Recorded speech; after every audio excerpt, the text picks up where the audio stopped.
saya Nadila Maulidina selaku moderator pada pagi hari ini yang akan memimpin diskusi pada hari ini.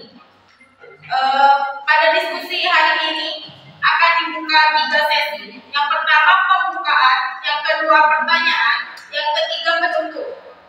Baik teman-teman, langsung saja kita mulai ke sesi yang kedua adalah penyampaian materi dari kelompok 6 dengan judul dampak penggunaan aplikasi TikTok terhadap perilaku sosial pada generasi di era digital.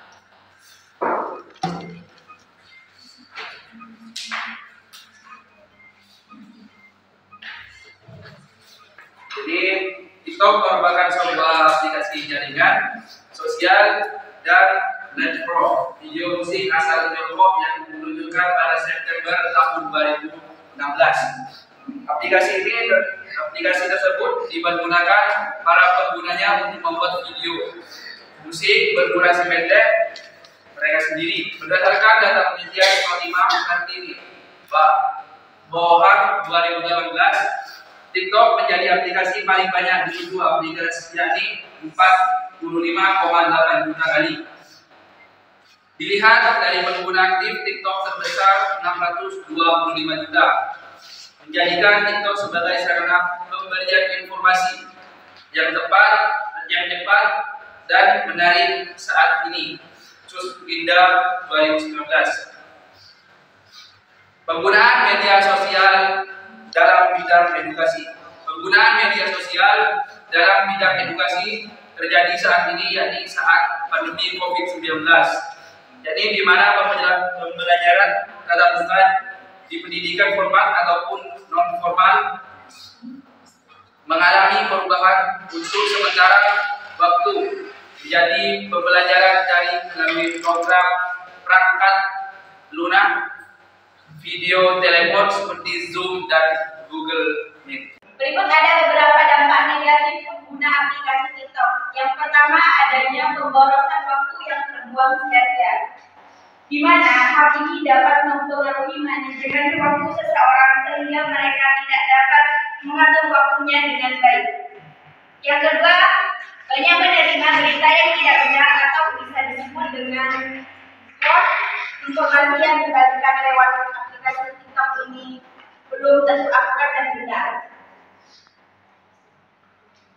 Nah, maka dari itu, apabila pengguna tidak bisa menerima informasi dengan benar, itu dapat menyebabkan berdampak pada bagi dirinya sendiri. Yang ketiga, aplikasi yang bertujuan kepada ada di bawah umur, di mana kadang ada banyak video yang menyebar seperti video pornografi, vulgar, dan maka dari itu peran orang tua itu sangat dibutuhkan untuk mengawasi kepada anaknya. Terus selanjutnya ada dampak positif yang akan dilanjutkan oleh Mbak. Baiklah, ada dampak positif dari penggunaan aplikasi TikTok. Yang pertama, mahasiswa dapat memperoleh pendidikan atau pengetahuan yang lebih luas. Yang kedua, pengembangan inovasi dan keterampilan dalam membuat video kreativitas yang menarik. Adapun yang ketiga, dapat menambah teman dan penghasilan. Berikut cara mengatasi kecanduan mahasiswa dalam bermain TikTok. Yang pertama, membatasi waktu dalam menggunakan aplikasi TikTok. Yang kedua, mematikan data seluler apabila kita sedang dalam belajar atau bekerja. Dan yang ketiga, melatih diri untuk tidak membuka aplikasi TikTok dengan cara mengurangi kecanduan terhadap penggunaan aplikasi TikTok. Selanjutnya adalah sesi tanya jawab yang dibuka satu sesi dengan 5 penanya. Pada teman-teman yang ingin bertanya, silakan ajukan tangan.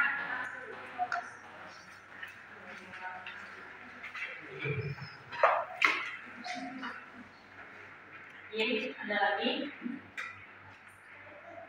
2. Oke.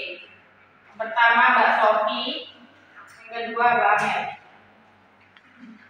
Mbak Said, Perkenalkan, nama saya Sofia Zulafna. Saya ingin bertanya. Di lingkungan saya ini, permasalahan di lingkungan saya itu ada seorang anak yang merengek nangis, terus dikasih handphone, dan orang tuanya itu mengasihnya itu dengan percuma. Nah,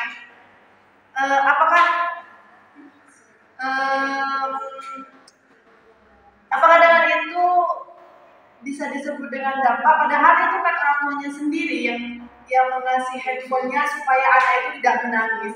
Dan kalau kita memberinya setiap saat, berarti kan anak itu menjadi kecanduan. Dan kalau kita tidak bisa memberinya anak itu handphone, maka anak itu terus-terusan merengek dan menangis. Solusi apa bagi kalian dengan permasalahan tersebut? Baik, terima kasih.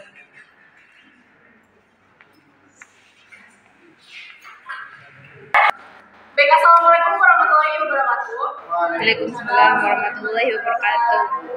Perkenalkan, nama saya Liza Syafira Media.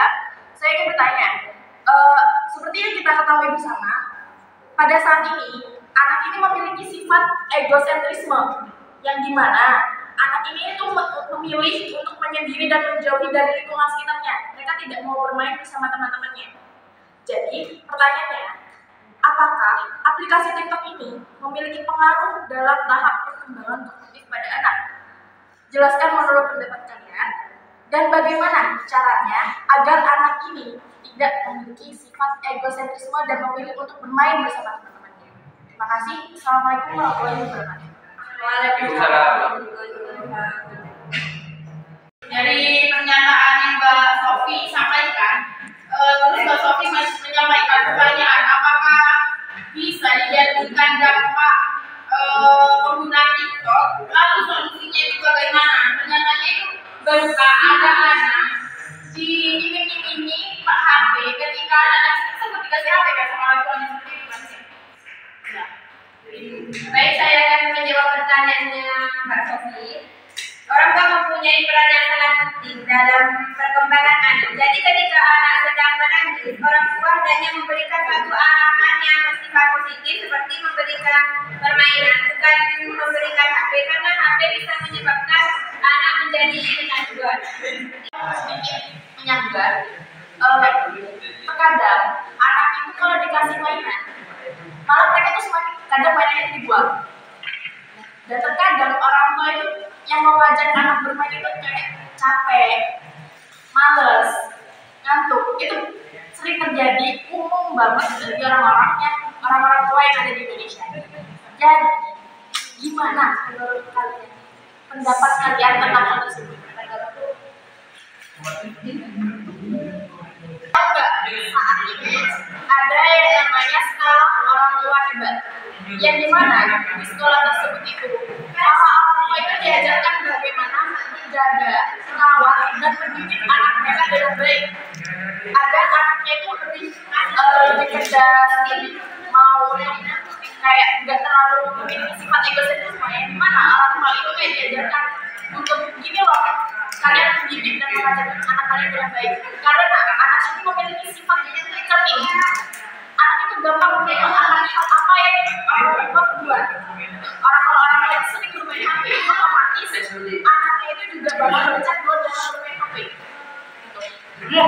Bapak boleh memberikan HP kepada anaknya usia dini, akan tetapi tetap berada di pengawasan orang tua. Tetap orang tua mengarahkan hal yang positif pada anaknya, misalnya memberikan video yang bermanfaat.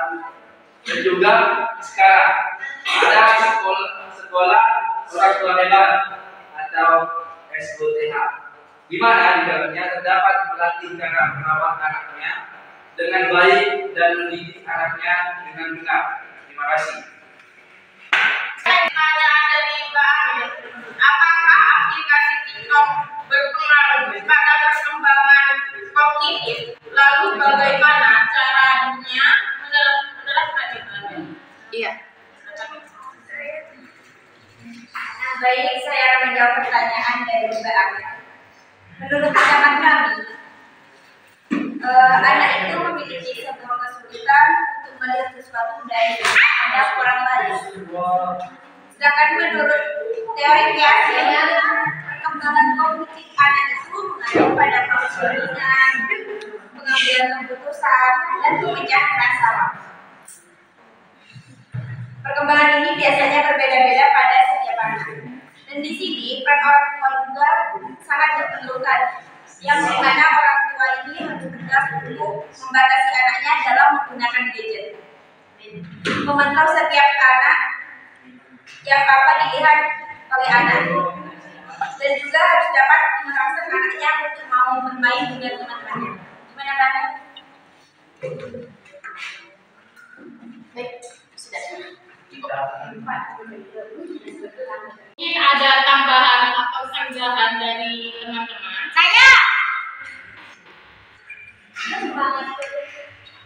Saya akan menyanggah jawaban dari Agustin tadi. Di aplikasi TikTok ini kan tidak dikhususkan sebagai media pembelajaran doang, banyak sekali konten-konten negatif yang berseliweran di FYP atau berada di TikTok tersebut kan. Apalagi di TikTok ini tidak dapat dikhususkan untuk pengguna 13 tahun ke bawah atau 13 tahun ke atas. Bagaimana cara atau bagaimana kalian mengatakan bahwa TikTok ini dapat dijadikan sebagai platform media pembelajaran, sedangkan banyak sekali konten-konten lebih dominan konten yang negatif seperti itu, kayak joget-joget dan apalah. Pada dasarnya dampak negatif yang ada di aplikasi TikTok lebih banyak daripada dampak positifnya. TikTok itu tergantung yang pakai. Kalau yang pakai itu awalnya buka yang positif, maka di beranda atau FYP yang keluar itu akan positif. Sebaliknya jika awalnya yang membuka itu negatif, jadi FYP itu negatif. Terima kasih. Dari Pramuka atau teman-teman ada sanggahan atau tambahan? Sepertinya sudah cukup.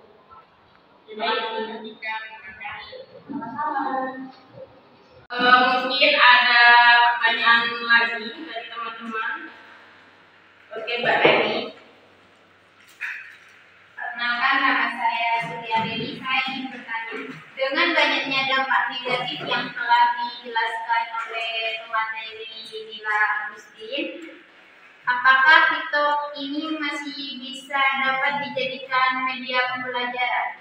Terima kasih. Pertanyaan dari Mbak Reni, apakah TikTok dapat dijadikan media pembelajaran? Jawabannya adalah tentu TikTok dapat dijadikan media pembelajaran yang baru, di mana TikTok itu terdapat konten pendek dan interaktif pada TikTok yang dapat membantu menyampaikan informasi dengan cara yang menarik. Banyak pengajar dan pelajar telah menggunakan platform ini untuk berbagi pengetahuan, keterampilan, dan pelajaran singkat. Namun, tetap perlu diperhatikan konten yang disajikan agar sesuai dengan tujuan pembelajaran dan tetap mendukung nilai-nilai pendidikan. Gimana Mbak Eni? Demikian presentasi dari Ruang Kota. Saya selaku moderator kami undur diri. Mohon maaf atas kekurangannya dan terima kasih atas perhatiannya. Wassalamualaikum warahmatullahi wabarakatuh.